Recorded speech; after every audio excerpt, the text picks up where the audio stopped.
दूसरों में दोष ढूंढने में वक्त बर्बाद ना करें, खुद में सुधार की गुंजाइश खत्म हो जाती है। ये लाइंस कही है चाणक्य ने, और चाणक्य का नाम सुनते ही हमारे मन में बुद्धिमान, चतुर, जीनियस और कमाल के स्ट्रेटेजिस्ट जैसे काफी सारे शब्द आने लगते हैं। उनके प्रिंसिपल्स और स्ट्रेटेजीज चाणक्य नीति के नाम से चर्चित है। उन्हें विष्णु गुप्त या कौटिल्य भी कहा जाता है। लेकिन चाणक्य सिर्फ पॉलिटिक्स और इकोनॉमिक्स के महारथी ही नहीं थे, बल्कि उन्होंने प्रोडक्टिविटी और मैनेजमेंट के लिए भी कई प्रैक्टिकल एडवाइजेस दिए हैं। इस समरी के द्वारा आप सीखेंगे कि आप कैसे एक हाई परफॉर्मिंग एम्प्लॉय बन सकते हैं। आप एक अच्छा बॉस बनना सीखेंगे जो अपनी टीम को एनकरेज और मोटिवेट करता है, साथ ही उन्हें अपना पूरा सहयोग भी देता है। तो आइए जानते हैं आज की समरी के बारे में। Summary of corporate Chanakya on management, जिसे लिखा है राधा कृष्णन पिल्लई ने। और राधा कृष्णन पिल्लई की बात करें तो उन्हें एक मैनेजमेंट कंसल्टेंट के रूप में काम करने का सालों का एक्सपीरियंस है।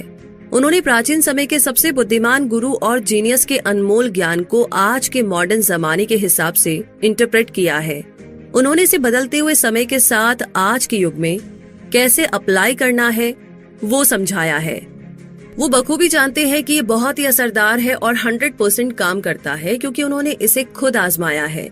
अगर आप जॉब में प्रमोशन पाना चाहते हैं या फिर आप अपनी ड्रीम जॉब पाना चाहते हैं, ज्यादा प्रोडक्टिव बनना चाहते हैं, तो ये समरी आपके लिए है। तो आइए इस जर्नी की शुरुआत करते हैं सबसे पहले स्टेप से, यानी कि हम सबके मन में अक्सर एक ड्रीम जॉब होती है जिसे हम सब करना चाहते हैं, और इसे पाने के लिए हम हर दिन उस मौके का इंतजार करते रहते हैं। लेकिन चाणक्य का कहना है कि आपको इसका इंतजार नहीं करना चाहिए, बल्कि खुद एक्टिव होकर उस मौके को क्रिएट करना चाहिए।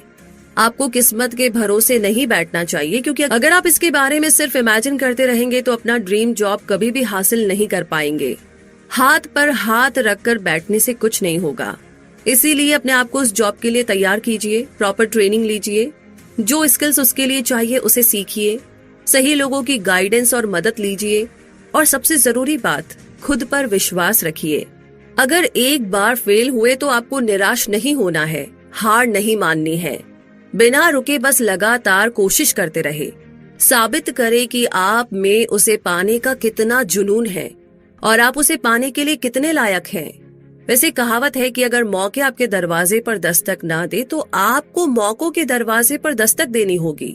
आइए इसके लिए हम कुछ टिप्स जानते हैं। पहली टिप ये है कि अपनी ताकत को अच्छे से जानिए। बाहर कॉम्पीट करने से पहले जरा रुककर ध्यान से सोचिए, वो कौन सी क्वालिटी है जो आप में है, वो क्या चीज है जिसे आप सबसे अच्छे तरीके से कर सकते हैं। अपने सीवी या बिजनेस प्रपोजल में अपनी खासियत को आप हाईलाइट भी कर सकते हैं। दूसरी टिप है कि अपनी मार्केटिंग करें। क्या कोई ऐसी कंपनी या इंसान है जिसके लिए आप काम करना चाहते हैं? अगर हाँ, तो खुद अपनी मार्केटिंग करें। आप उन्हें अपना सीवी ईमेल कर सकते हैं, अपने आप को इंट्रोड्यूस करें, आपके इंटेंशन के बारे में बताएं, और आप अपॉइंटमेंट के लिए पूछ भी सकते हैं। इस बात का ध्यान रखें कि आप समय पर पहुंचे और एक अच्छा इंप्रेशन बनाएं। जब आपको फाइनली अपनी ड्रीम जॉब मिल जाए तो याद रखिए कि ये तो बस शुरुआत है। अब आपको खुद को साबित करना होगा। अपने काम से प्यार करें और हाई परफॉर्मेंस का एम रखें। अगर आप ऐसा करने में सफल हो गए तो इसका आपकी लाइफ के हर पहलू में पॉजिटिव असर होगा। इस जर्नी में अब आगे बात करते हैं टेकिंग केयर ऑफ एम्प्लॉयज, यानी कि ये टॉपिक हर मैनेजर और बिजनेस ओनर के लिए है। अगर आप एक एम्प्लॉय है तो भी इसे ध्यान से सुने, क्या पता कल आप भी बॉस बन सकते हैं। टैलेंटेड, हार्ड वर्किंग और भरोसेमंद लोगों का मिलना बहुत मुश्किल होता है। जो भी ह्यूमन रिसोर्स में काम करते हैं वो ये बात अच्छी तरह से समझते हैं। हाई सैलरी, प्रेस्टीज लोगों को टिकाए रखने के लिए काफी नहीं है। एक बॉस को अपने सारे एम्प्लॉयज की सच में परवाह होनी चाहिए। हर ऑर्गेनाइजेशन में वो ह्यूमन टच होना चाहिए जहां पर काम करने वालों को लगे कि उन्हें सिर्फ स्टाफ या मशीन नहीं समझा जाता, बल्कि कंपनी का एक अहम हिस्सा माना जाता है। आइए समझते हैं कि इसे किस तरीके से किया जा सकता है। पहली टिप तो ये है कि अगर आप बॉस है तो अपने कैबिन तक सिमट कर ना रहे, बाहर निकले। आपकी बाउंड्री आपके कैबिन या कॉन्फ्रेंस रूम तक सीमित नहीं होनी चाहिए। ऐसे बॉस ना बने जो अपने एम्प्लॉय से दूरी बनाए रखते हैं और उन्हें सिर्फ ईमेल के द्वारा ऑर्डर देते हैं। अपने एम्प्लॉयज को महसूस कराइए कि वो आप तक आसानी से पहुंच सकते हैं, बात कर सकते हैं। बीच बीच में उनकी डेस्क पर जाएं, उनसे बात करें। एम्प्लॉयज को आपको जानने का मौका दें। आप भी उन्हें समझने की कोशिश करें और ये छोटा सा काम आपकी टीम में सहयोग और एकता को बढ़ावा देगा। दूसरी टिप है कि अपने हर एक एम्प्लॉय को समय दीजिए। एग्जाम्पल के लिए, अगर किसी एम्प्लॉय से गलती हो जाती है तो उसके पास जाए और कुछ देर उससे बात करे। उसे एक्सप्लेन करे कि आखिर उससे गलती कहाँ हुई है, लेकिन इसे गुस्से से बिल्कुल ना करे और ना ही उसकी इंसल्ट करे, बल्कि शांति से उसे पूरी रिस्पेक्ट देते हुए आप उसे समझाइए। जब कोई गलती करता है या डरा हुआ होता है तो हम अक्सर उसके कंधे पर धीरे से हाथ रखते हैं ताकि उसे बेहतर महसूस हो सके। तो यहाँ पर इस सिचुएशन में आप भी ऐसा कर सकते हैं, जिससे एम्प्लॉय को ये लगेगा कि आप उसे समझते हैं कि गलती होना नेचुरल है और आप उसे सिर्फ उसकी गलती बता रहे हैं, ना कि उसकी इंसल्ट कर रहे हैं। उसे समझाने के बाद उसकी थोड़ी तारीफ भी कर दीजिए। जो भी उसने कुछ अच्छे काम किए हैं पास्ट में, आप उसके बारे में बता सकते हैं। इससे उसे अच्छा लगेगा और उसका कॉन्फिडेंस बना रहेगा। ऐसा करने से वो एम्प्लॉय इस एक्सपीरियंस को याद रखेगा क्योंकि इसमें ह्यूमन टच शामिल था। वो आपके प्रति कोई बुरी भावना ना रखते हुए अपनी गलती के बारे में भी सीखेगा। तीसरी टिप है कि एम्प्लॉयज के साथ पिकनिक का प्लान बनाएं। कभी कभार ऑफिस के स्ट्रेस और बोरिंग काम से ब्रेक लेना भी अच्छा महसूस कराता है। अपने एम्प्लॉयज के साथ रिलैक्स करने और एंजॉय करने का समय निकालिए। ये एक टीम डिनर या शहर के पास किसी जगह में कुछ दिनों का ट्रिप भी हो सकता है। ये कोई सेलिब्रेशन या पार्टी भी हो सकती है। ये थकान और स्ट्रेस को मिटाने का काम करता है और ये पूरे ऑफिस में ऐसा माहौल सेट करता है कि आप एक दूसरे पर भरोसा कर सकते हैं। तो इन सारी बातों को ध्यान में रखते हुए अब बात करते हैं स्टॉपिंग अट्रिशन की, यानी कि अट्रिशन को रोकना। तो क्या होता है ये अट्रिशन? अट्रिशन का मतलब होता है रेजिग्नेशन के कारण एम्प्लॉयज को खो देना। किसी भी एचआर डिपार्टमेंट के लिए ये बहुत ही बड़ा चैलेंज होता है।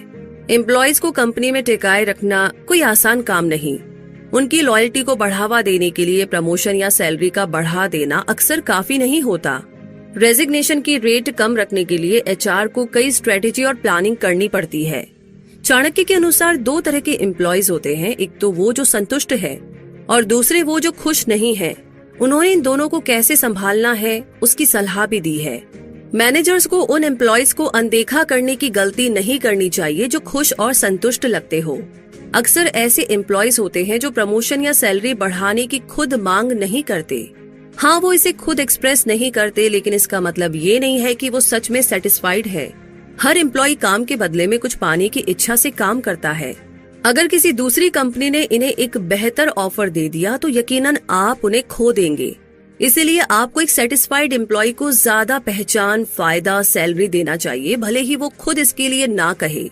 ऐसा करने से आप देखेंगे कि वो अपनी जॉब के लिए और ज्यादा मोटिवेट होंगे और आपकी कंपनी के प्रति ज्यादा लॉयल होंगे, क्योंकि आपने उन्हें दिखा दिया है कि आप उनकी कदर करते हैं, उन्हें इम्पोर्टेंस देते हैं और वो आपके लिए कितने ज्यादा जरूरी है। इससे वो आपके पीठ पीछे बात करने या रिजाइन करने के बारे में नहीं सोचेंगे। और वो एम्प्लॉयज जो संतुष्ट नहीं है, वो जो मांग रहे हैं उसे देने की पूरी कोशिश करें। उन्हें गिफ्ट्स या किसी तरह का बेनिफिट देकर कंपनी में बनाए रखने की पूरी कोशिश करें।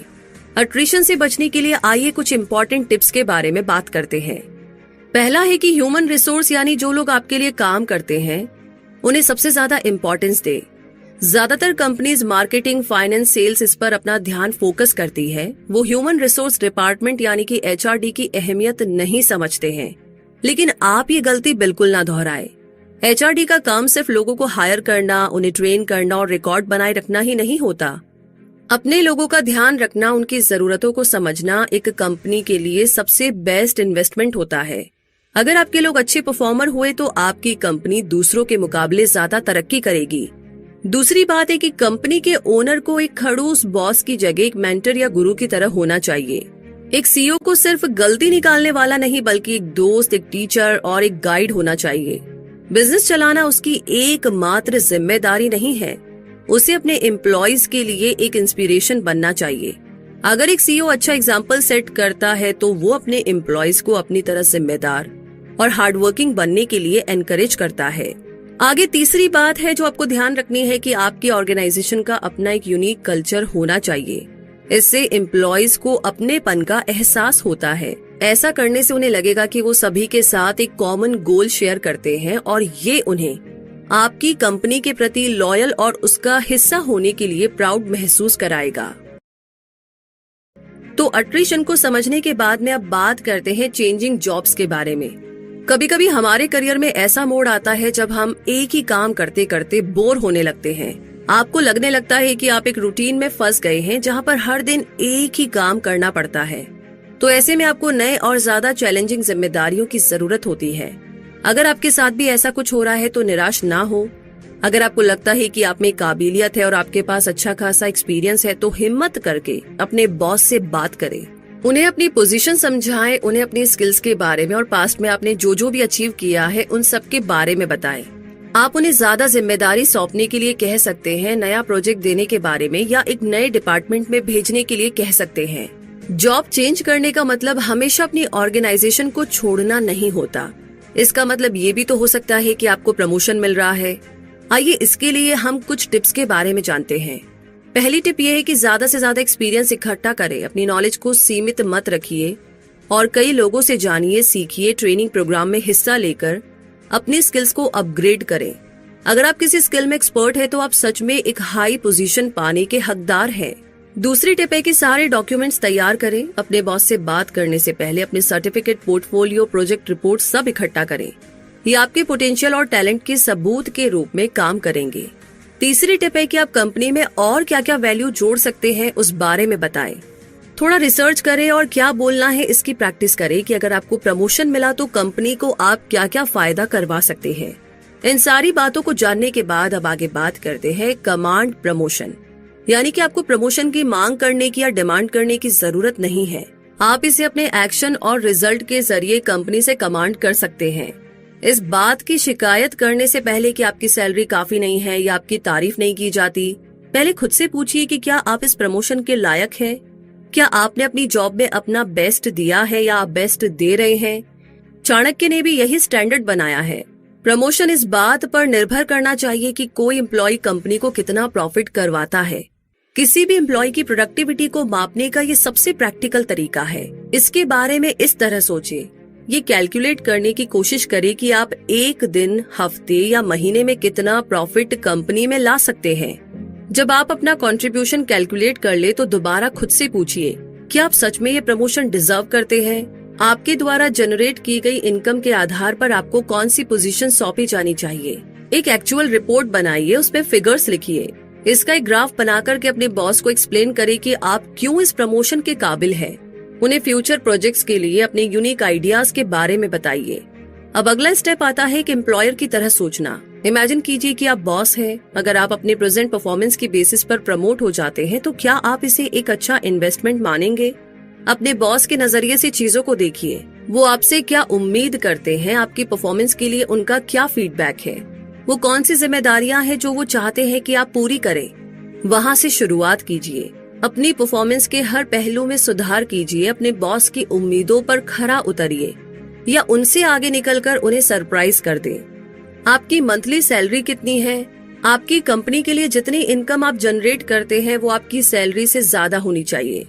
तब आप सच में कह सकते हैं कि आप प्रमोशन या सैलरी में बढ़ोतरी को डिजर्व करते हैं। एक बार एक MBA का स्टूडेंट था जिसका कैंपस में जॉब इंटरव्यू चल रहा था। उस कंपनी के HR ने पूछा कि आप कितनी सैलरी एक्सपेक्ट कर रहे हैं। स्टूडेंट ने कहा कि सर, इस स्टेज पर ये डिसाइड करना आपके हाथ में है, लेकिन 6 महीने के बाद हम मेरी परफॉर्मेंस को रिव्यू करेंगे। तब मैं आपको मेरे एक्चुअल रिजल्ट के बेसिस पर बताऊंगा कि मैं कितनी सैलरी एक्सपेक्ट कर रहा हूँ। इस जवाब के कारण उसे तुरंत हायर कर लिया गया। तो इसी के साथ अब हम जर्नी में आगे बढ़ते हैं और बात करते हैं कि मेक पीपल अकाउंटेबल। आइए समझते हैं कैसे। अपनी ऑर्गेनाइजेशन के लिए सही लोगों को काम पर रखना बहुत मुश्किल काम है और उन्हें अपनी कंपनी में बनाए रखना उससे भी ज्यादा मुश्किल काम है। लेकिन इससे भी बड़ा चैलेंज है अपने एम्प्लॉयज को और अच्छा और प्रोडक्टिव बनने के लिए मोटिवेट करना। जीनियस चाणक्य के पास इसका भी प्रैक्टिकल सोल्यूशन है। अगर वर्कर्स अनप्रोडक्टिव है या अपने काम में लापरवाही करते ही जा रहे हैं तो उन्हें फाइन देना चाहिए।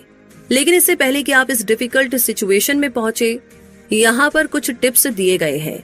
अगर आप एक मैनेजर है तो ये आपको टीम मेंबर्स के साथ डील करने में मदद करेंगे। अगर आप एक एम्प्लॉय है तो ये आपको गाइड करेंगे ताकि आपको बॉस के द्वारा कभी पनिशमेंट ना मिले। तो पहली टिप ये है कि आप क्या उम्मीद कर रहे हैं उसे साफ साफ बताइए। एम्प्लॉयज के द्वारा गलती करने का एक सबसे बड़ा कारण ये है कि बॉस उन्हें क्लियर इंस्ट्रक्शन नहीं देते। इस बात का ध्यान रखिए कि आप एक एम्प्लॉय को उसकी सारी जिम्मेदारियों के बारे में ठीक से बताएं। अगर उनके मन में कोई सवाल है या उन्हें कोई डाउट है तो उसका जवाब दे। सबसे बेस्ट होता है कि एम्प्लॉय की जिम्मेदारियों को उन्हें लिख कर देना चाहिए ताकि वो उसे कंप्यूटर में सेव कर सके और अगर वो कभी से भूल जाते हैं या फिर उन्हें कोई डाउट हो तो वो उसे दोबारा देख सके। दूसरी टिप है कि रिमाइंडर और फॉलो अप दे। ये खासकर तब करना चाहिए जब आप किसी एम्प्लॉय को कोई नया काम सौंपते हैं। आपको पेशेंस के साथ उन्हें गाइड करने की जरूरत है। एम्प्लॉय भी प्रैक्टिस और समय के साथ सीखते हैं, लेकिन एक बार जब उन्हें काम समझ में आ जाता है तब कम से कम सुपरविजन से भी काम चल जाता है। अगर आप एम्प्लॉयज को गाइड नहीं करेंगे या उन्हें पेशेंस के साथ नहीं सिखाएंगे तो अंत में सारा काम आपको खुद ही करना पड़ेगा। अगर आप उन पर भरोसा नहीं करेंगे तो ये वन मैन टीम वाली बात हो जाएगी, जो कि कंपनी के लिए बिल्कुल हेल्दी नहीं होता। वहीं दूसरी ओर अगर मैनेजर के बार बार रिमाइंडर देने के बावजूद एम्प्लॉय बात नहीं सुनते हैं या इंस्ट्रक्शन फॉलो नहीं करते हैं तो समय होता है एक स्ट्रिक्ट रास्ता अपनाने का। अब यहाँ पर उन्हें सजा देना या उन पर फाइन लगाना पिक्चर में आता है। चाणक्य का कहना है कि अब मैनेजर को एक अनप्रोडक्टिव एम्प्लॉय को सजा देनी चाहिए। अक्सर एम्प्लॉयज को लगता है कि ये सब सिर्फ उन्हें डराने के लिए कहा जा रहा है और ऐसा असल में नहीं होगा। तो इस बात को साफ साफ समझाने के लिए इस रूल को स्ट्रिक्टली यानी कि पूरी सख्ती के साथ फॉलो करें। समय समय पर लोगों को सजा देना जरूरी हो जाता है। एक बार जब एम्प्लॉयज समझ जाते हैं कि उनकी लापरवाही और आलस के लिए उन्हें सच में फाइन देना होगा, तब जाकर वो इस आदत को बदलेंगे। अपनी टीम को समझाइए कि उनका रोल कितना इम्पोर्टेंट है। उन्हें ये समझाने में मदद कीजिए कि उनका बेहतर परफॉर्म करना सिर्फ आपके लिए या कंपनी के लिए ही नहीं बल्कि उनके अपने फायदे के लिए भी बहुत ज्यादा जरूरी है। हाई प्रोडक्टिविटी सबके लिए एक विन विन सिचुएशन होती है। इसी के साथ अब आगे बढ़ते हैं और बात करते हैं सिलेक्टिंग द राइट पर्सन। ये टॉपिक एचआर वर्कर्स और छोटे बिजनेस ओनर्स के लिए है। इंटरव्यूज में पूछे जाने वाले घिसे पीटे सवालों से हटकर सोचे। आप किसी कैंडिडेट की एजुकेशन, पास्ट एक्सपीरियंस और उसकी स्किल्स के बारे में उसके सीवी से जान सकते हैं। चाणक्य का मानना था कि इससे ज्यादा जरूरी होता है किसी के माइंडसेट, उसकी सोच और साइकोलॉजी को जानना। सिर्फ इससे ही आप एक इंसान के बारे में ज्यादा जान पाएंगे। उसकी सोच और मानसिकता से आपको पता चलेगा कि क्या वो सच में कड़ी मेहनत कर सकता है, क्या उसके साथ काम करना एक अच्छा एक्सपीरियंस होगा या फिर उसमें एक मुश्किल सिचुएशन को हैंडल करने की काबिलियत है भी या नहीं। तो ऐसे कुछ दिलचस्प सवाल है जो आप पूछ सकते हैं। पहला सवाल हो सकता है कि आपका रोल मॉडल कौन है। अब अक्सर जॉब में इसके बजाय हमेशा ये पूछा जाता है कि अपने बारे में कुछ बताइए, लेकिन क्या ये घिसा पिटा सवाल नहीं है जो न जाने कब से पूछा जा रहा है। इसके बजाय अगर आप कैंडिडेट से उसके रोल मॉडल के बारे में पूछेंगे तो आप उसे ज्यादा अच्छे से समझ पाएंगे। ये एक कैंडिडेट की पर्सनैलिटी और सोचने के नजरिए को जाहिर करेगा। आप जानेंगे कि वो किन वैल्यूज को देखता है या फिर क्या बनने की कोशिश कर रहा है। मान लीजिए कि उसने कहा बिल गेट्स, तो आपको अंदाजा हो जाएगा कि उसे आईटी में इंटरेस्ट है, शायद उसमें बिजनेस चलाने की स्किल भी हो। या अगर वो कहता है गांधी जी, तो इसका मतलब है कि वो एथिक्स, ऑनेस्टी और अच्छे विचारों को ज्यादा इंपॉर्टेंस देता है। दूसरा सवाल हो सकता है कि आप अपना ज्यादातर समय किसके साथ बिताते हैं। इस सवाल का जवाब आपको कैंडिडेट की लाइफस्टाइल और उसकी हॉबी के बारे में आइडिया देगा। आपको ये हिंट मिलेगा कि उसके लिए लाइफ में क्या मायने रखता है। अगर वो कहता है कि मेरा परिवार, तो आपको समझ में आ जाएगा कि वो एक फैमिली पर्सन है जो अपने परिवार को समय भी देता है और उनके प्रति अपनी जिम्मेदारी भी समझता है। अगर वो कहता है कि वो ज्यादातर समय कुछ न कुछ पढ़ने में बिताता है, तो इसका मतलब है कि वो नॉलेज और ज्ञान को इम्पोर्टेंस देता है। इस तरीके से उसका जवाब कुछ भी हो सकता है, लेकिन ये उसकी पर्सनैलिटी का एक हिस्सा आपके सामने जरूर से खोल देगा। आगे तीसरा सवाल हो सकता है, मान लीजिए कि आपसे पूछा जाए। अब ये एक सिचुएशनल सवाल है। इससे आप जानेंगे कि कैंडिडेट का अनएक्सपेक्टेड या मुश्किल समय में किस तरह का रिएक्शन होगा। आप जानेंगे कि वो प्रॉब्लम को कैसे संभालता है और अपने इमोशंस को कैसे मैनेज करता है। मान लीजिए कि किसी कैंडिडेट ने सीनियर चार्टर्ड अकाउंटेंट की पोस्ट के लिए अप्लाई किया है, तो आप उससे पूछ सकते हैं कि क्या होगा अगर हम आने वाले साल में आपको मार्केटिंग हेड के रूप में चुनते हैं। अगर वो कहता है कि वो इसे एक्सेप्ट करेगा, तो आपको समझ में आ जाएगा कि ये कैंडिडेट बदलाव के अनुसार ढल सकता है, यानी चेंज को अच्छे से हैंडल कर सकता है। इससे ये भी पता चलता है कि वो नई स्किल्स सीखने और अपनी नॉलेज को बढ़ाने में दिलचस्पी रखता है और वो बदलाव से हिचकिचाएगा नहीं, बल्कि उसे अपनाने के लिए तैयार होगा। इसी के साथ बढ़ते हैं आगे और बात करते हैं don't beat around the bush, यानी कि टाइम इस दुनिया की सबसे कीमती और मूल्यवान चीज है, क्योंकि एक बार जो समय चला गया वो दोबारा कभी नहीं आएगा। अपने ईमेल, फोन कॉल या बातचीत के दौरान सीधे पॉइंट पर आइए। अपने बॉस या कलीग को सीधा काम की बात बताएं। ऐसा करना रूड नहीं होता है, इसका सिर्फ ये मतलब होता है कि आप सामने वाले के टाइम की वैल्यू को समझते हैं। इसके अलावा आप जितनी जल्दी प्रॉब्लम के बारे में बता देंगे उतनी जल्दी आप उसका कोई हल निकाल सकते हैं। क्या आप कभी ऐसी सिचुएशन में रहे हैं? जॉन अपने मैनेजर के साथ कुछ इम्पोर्टेंट डिस्कस करना चाहता था। अपनी डेस्क पर बैठे बैठे उसने आधा घंटा हिम्मत जुटाने में और ये सोचने में बिता दिया कि वो क्या कहेगा। लेकिन जब वो मैनेजर के सामने था तो जॉन ने उस मामले को छोड़कर बाकी सारी चीजों के बारे में बात की। मैनेजर धीरे धीरे चिढ़ने लगा। जब उसकी इरिटेशन बहुत ज्यादा बढ़ गई तो उसने अपनी आवाज ऊंची करके कहा कि जॉन प्लीज पॉइंट पर आइए। तो आपको ये समझने की जरूरत है कि हाई पोस्ट पर जो लोग बैठे हैं वो वहाँ पर इसीलिए है क्योंकि वो शार्प है और टू द पॉइंट बात करते हैं। वो किसी भी प्रॉब्लम की जड़ को बड़ी जल्दी ही भाप लेते हैं और उसका उपाय भी तेजी से निकाल लेते हैं। किसी भी प्रेशर की सिचुएशन में अच्छे से डिसीजन लेने की उन्हें आदत हो जाती है। इसीलिए अगर आप अपने बॉस से बात करते हैं तो इधर उधर की बातों में टाइम वेस्ट ना करें। मैनेजर्स भी ऐसे जूनियर्स को पसंद करते हैं जो शार्प और फास्ट होते हैं। वो ऐसे लोगों के साथ काम करना पसंद करते हैं जिन्हें एक ही बात 2 बार बताने की जरूरत ना पड़े। आप टीम ए का हिस्सा बनने के लिए खुद को ट्रेन कर सकते हैं। सबसे पहले इसके लिए तेज, ब्रिलियंट और मैच्योर होने की कोशिश करें। बेकार की चीजों में अपना टाइम बर्बाद ना करें। कोशिश करें कि ऑफिस में आपका हर मिनट प्रोडक्टिव हो। दूसरी बात यह है कि एक अच्छे लिसनर बने।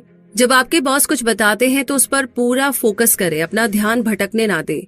गौर से उनके हर शब्द को सुने। प्रैक्टिस के साथ आप भी शार्प और टू द पॉइंट बात करने वाले बन जाएंगे। तीसरा है कि ऑफिस में दूरी बनाकर अलग थलग नहीं बल्कि सबसे टच में रहे। अपने साथ काम करने वालों के साथ अच्छा कम्युनिकेशन बनाकर रखे। ऑफिस में सब एक टीम का हिस्सा होते हैं, इसीलिए आपस में तालमेल रखना बहुत जरूरी है। अपने गोल पर ध्यान दीजिए। ऑफिस में हर एक को अपने हिस्से का काम समझकर अपना बेस्ट देना चाहिए। इसी के साथ आगे बढ़ते हैं इस जर्नी में और अब बात करते हैं रिवॉर्ड प्रोडक्टिव पीपल, यानी कि समय के साथ कई लोग अपने काम में जोश और मोटिवेशन खोने लगते हैं। यही कारण है कि एचआर डिपार्टमेंट और मैनेजर्स इंसेंटिव का कॉन्सेप्ट यूज करते हैं। इंसेंटिव को आप रिवॉर्ड, बोनस, कोई स्पेशल बेनिफिट कुछ भी कह सकते हैं। अगर कोई एम्प्लॉय ज्यादा प्रोडक्टिव है तो वो इनाम पाने का हकदार हो जाता है। चाणक्य ने भी इसका जिक्र किया है। उन्होंने कहा है कि अगर आपके जूनियर ने जितना उसे काम दिया गया था उससे बढ़कर कुछ किया है तो सीनियर को उसकी तारीफ करनी चाहिए। इसके साथ ही उसके एक्स्ट्रा एफर्ट के लिए इनाम भी देना चाहिए। किसी के हाई परफॉर्मेंस के लिए उसे बोनस देना भी इसी का हिस्सा है। तो आइए कुछ ऐसे तरीकों के बारे में जानते हैं कि कैसे किसी बॉस को ज्यादा प्रोडक्टिव एम्प्लॉय को रिवॉर्ड देना चाहिए। पहला काम है नोट्स बनाइए, या फिर आप कोई जनरल भी बना सकते हैं या कंप्यूटर में फाइल बना सकते हैं। अपने नीचे काम करने वालों का नाम उसमें लिखिए। जब भी वो आपकी उम्मीद से बढ़कर कुछ करते हैं तो उसे रिकॉर्ड कीजिए। उन एम्प्लॉयज की कदर कीजिए, उनकी कीमत को समझिए जो ईमानदार है और अपने काम को जी जान से करते हैं। दूसरा काम है कि नए मौकों की तलाश कीजिए। एक प्रोडक्टिव एम्प्लॉय को ज्यादा मौके देने के लिए बॉस को समय निकालना चाहिए। ये कोई बड़ा काम या एक ऐसा प्रोजेक्ट देना हो सकता है जो कंपनी के लिए बहुत मायने रखता हो। ये उस एम्प्लॉय को एहसास दिलाता है कि आप उस पर भरोसा करते हैं। ये उसमें जोश भरेगा और उसे एहसास होगा कि उसके काम को पसंद किया जा रहा है। अब वो और अच्छा काम करने के लिए मोटिवेट होगा और ये देखकर साथ काम करने वाले दूसरे लोग भी अपना बेस्ट देने के लिए इंस्पायर होंगे। तीसरा पॉइंट है कि जरूरत होने पर एम्प्लॉय को प्रमोट करें। हाई परफॉर्म करने वाले लोग आपकी टीम के लिए किसी एसेट से कम नहीं होते, इसीलिए उन्हें प्रमोट करने में हिचकिचाइए मत। कड़ी मेहनत करने वाले लोग आपका सबसे अच्छा इन्वेस्टमेंट होते हैं। अगर आप उन्हें इनाम देंगे तो वो भी आपकी उम्मीद से कहीं ज्यादा आपकी कंपनी के लिए कुछ करके दिखा सकते हैं। तो रिवॉर्ड किसे देना है, कैसे देना है, ये समझने के बाद अब समझते हैं want to be a good boss, और इसके लिए क्या करना होगा आइए जानते हैं। कई स्टडी से ये बात सामने आई है कि अक्सर एम्प्लॉय के रिजाइन करने का एक बड़ा कारण उसके बॉस का खराब रवैया या एटीट्यूड होता है। एक अच्छा मैनेजर बनना काफी मुश्किल काम है। ये किसी बिजनेस स्कूल या मैनेजमेंट सेमिनार में सिखाया नहीं जा सकता। लोगों को मैनेज करने के लिए उन्हें समझने, उनकी तरफ सहानुभूति रखने और ह्यूमन टच की जरूरत होती है। आपको कुछ समय अपने एम्प्लॉयज के लिए निकालना चाहिए। कुछ मिनटों का समय भी काफी होता है। अगर आप उन्हें कोई नया काम देते हैं तो ठीक से इंस्ट्रक्शन दे, फिर उनकी डेस्क पर जाकर के शांत तरीके से समझाएं। दूसरी बात ये कि उनकी परफॉर्मेंस पर नजर रखें। अगर उसने अच्छा काम किया है तो खुद जाकर उसे शाबाशी दे, उसकी पीठ को थपथपाकर उसे बताए कि उसने कमाल का परफॉर्म किया है और आप उससे बहुत खुश है। तीसरा काम जो आपको करना है कि अगर एम्प्लॉय कोई गलती करता है तो उसे अनदेखा ना करे। उसके पास जाकर उसे समझाइए कि उससे कहाँ गलती हुई है। उसके बाद उसे यकीन दिलाइए कि आप उस पर भरोसा करते हैं और आप जानते हैं कि वो इम्प्रूव करेगा, सुधार करेगा।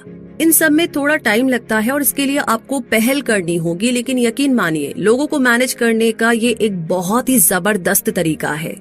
बॉस को एक गुरु की तरह होना चाहिए जिन्हें परवाह और चिंता दोनों हो, लेकिन इसके साथ ही उसे एक डिसिप्लिन मेंटेन करने वाला भी होना चाहिए। एक गुरु हमेशा अपने छोटों को गाइड करने के लिए मौजूद होते हैं। आपको भी ऐसा ही बनने की कोशिश करनी है। अगर एक बॉस बहुत ज्यादा स्ट्रिक्ट होता है तो लोगों के मन में उसके लिए डर होता है। अगर वो बहुत ज्यादा सॉफ्ट होता है तो टेकन फॉर ग्रांटेड वाली सिचुएशन पैदा हो जाती है। लेकिन जो बॉस बैलेंस्ड होकर सही समय पर सही पनिशमेंट देता है तो उसके लिए एम्प्लॉय के मन में डर नहीं, सम्मान होता है। एक बैलेंस्ड सोच के साथ ही आप लोगों को मैनेज कर पाएंगे, अपनी कंपनी में लंबे समय तक उन्हें टिका पाएंगे और सबसे जरूरी बात, आप उनके अंदर छुपे हुए पोटेंशियल को बाहर निकाल पाएंगे। तो इन सभी बातों के साथ टाइम हो गया है इस समरी के कंक्लूजन का। तो एक एम्प्लॉय के रूप में आपने सीखा कि आपको अपनी ड्रीम जॉब पाने के लिए किस्मत के भरोसे इंतजार नहीं करना चाहिए। आपको एक्शन लेकर अपना रास्ता खुद बनाना होगा। अगर आप एक ही काम करते करते ऊब गए हैं तो अपने बॉस से और जिम्मेदारियां मांगिए, खुद एक्टिव होकर के बदलाव लाइए। किसी चीज के बारे में शिकायत करने से पहले खुद से पूछिए कि आप कंपनी के लिए क्या क्या कर रहे हैं। एक बॉस के रूप में आपने समझा कि आपको अपने एम्प्लॉयज की जरूरतों का भी ध्यान रखना होगा। उन्हें सिर्फ स्टाफ नहीं बल्कि अपनी कंपनी का एक अहम हिस्सा समझना होगा। कोई एम्प्लॉय अगर नाखुश है तो उसे समझने की कोशिश कीजिए। हमेशा क्लियर इंस्ट्रक्शन दीजिए। अपने एम्प्लॉयज की पीठ थपथपाने से लेकर के उन्हें इनाम देने की पहल करें। अपने सारे एम्प्लॉयज के साथ बिना किसी भेदभाव के एक जैसा व्यवहार करें। उन्हें इंसल्ट करने की बजाय शांति और रिस्पेक्ट के साथ समझाएं। जब आप ह्यूमन टच देंगे तो आपका अपने एम्प्लॉय और एम्प्लॉय का कंपनी के साथ एक अलग कनेक्शन बनने लगेगा। आपको भी प्रमोशन मिल सकता है। प्रैक्टिस के साथ अपनी स्किल को और बढ़ाइए, अपने गोल पर फोकस कीजिए, खुद को ज्यादा प्रोडक्टिव बनाने पर ध्यान दीजिए। अगर आपको अपनी करंट जॉब में रिवॉर्ड नहीं किया जाता है तो निराश ना हो। यकीनन आपके लिए नए मौकों के दरवाजे खुलेंगे। हिम्मत हारे बिना डटकर लगे रहिए और हमेशा एक पॉजिटिव नजरिया बनाए रखें। हमें से कोई जिंदगी में हारना नहीं चाहता। हम सब एक पहचान की तलाश में रहते हैं और हम सब अपनाए जाने की इच्छा करते हैं। इसीलिए अपने साथ काम करने वालों की भावनाओं को समझना बहुत जरूरी है। ये ह्यूमन टच आपकी ऑर्गेनाइजेशन को दूसरों से बिल्कुल अलग बना देगा, जो आपको अपार सफलता दिलाएगा। तो इन्हीं सारी बातों के साथ ये समरी तो यहीं पर समाप्त होती है। कैसी लगी आपको ये समरी? कौन सी बात बहुत अच्छी लगी, कौन सी बात आप